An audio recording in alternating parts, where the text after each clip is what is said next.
Breaking news tonight, sources to Fox News reporting that Russia secretly deployed a cruise missile allegedly violating an arms control treaty between the United States and Russia. This unfolding while a Russian spy ship is spotted patrolling off the coast of Delaware. The first instance of this kind since President Trump took office. Joining me now to discuss, Andrew Peek and Naveed Jamali is back. Andrew, what do you make of these? I don't know. I don't know what to say. The last week or so feels like Russia is starting to test President Trump a little bit here.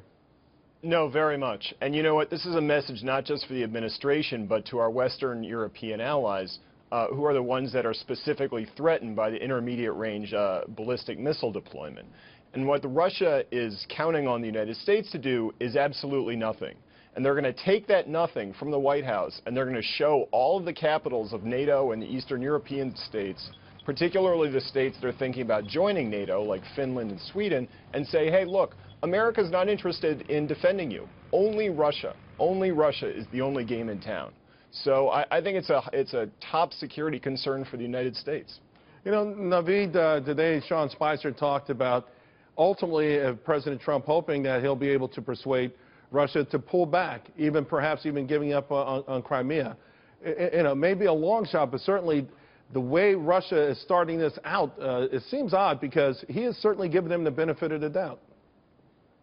Absolutely. And Andrew is absolutely right. I mean, I think that this is purely, look, we're not going to go to war with Russia. Russia doesn't want that. We don't want that. But it's clearly posturing that is meant to communicate with us. And again, as Andrew said, it's meant very much to communicate to the Western European nations, France, Germany, where there are elections coming up. And I don't think that Russia is going to unilaterally pull out of the Ukraine. I don't think they're going to give up land. I don't think they're going to leave Syria unilaterally either. There's got to be some incentive to do that. And usually the incentive that speaks the loudest to the Russians is strength. And look, we just came from the Obama administration where that strength wasn't really there, yeah. And frankly, we haven't seen it coming with President Trump. I'm hoping there's going to be a pivot, but it's really the only language, unfortunately, the Russians understand. Although, in defense of President Trump, he's sort of hamstrung with the defense that President Obama left him.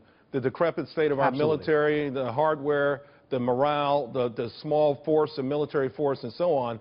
It's kind of tough to have a show of strength with that, but that being said, I think obviously it's at the top of the agenda. Also tomorrow, speaking of the agenda, Benjamin Netanyahu makes his visit to D.C. and he's already said that he anticipates, Andrew, a stronger relationship between Israel and America. Maybe one sticking block could be the settlements.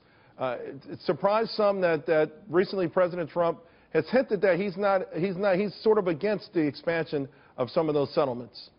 Right, and that's totally normal because the United States policy has always been to oppose the creation of settlements. However, it's also always been to oppose them in private.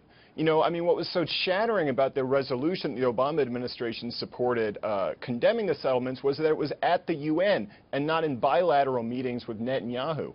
So that's fine to oppose, and I think he may well make that point clear that it doesn't help the peace process.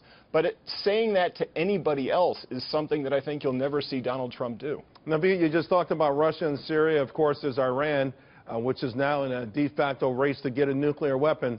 Israel's got to live in the shadow of that danger.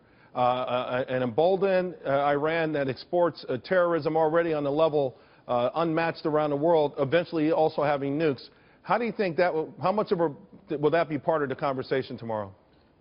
It's a great question. You're absolutely right. And it's not just nukes. I mean, look, Iran is in Iraq. They're in Syria. They're in Yemen, for goodness sake. I mean, Iran, make no mistake, has been allowed to become a regional powerhouse. And I think the good news is that what that means is that Israel is aligned with the Gulf states. And there's an opportunity here to potentially not only take over Iran, but potentially finally solve the Palestinian question, which I have to say, Charles, the other thing besides settlements is the Arab refusal to drop the right of return, which is a big part of the negotiations with Israel.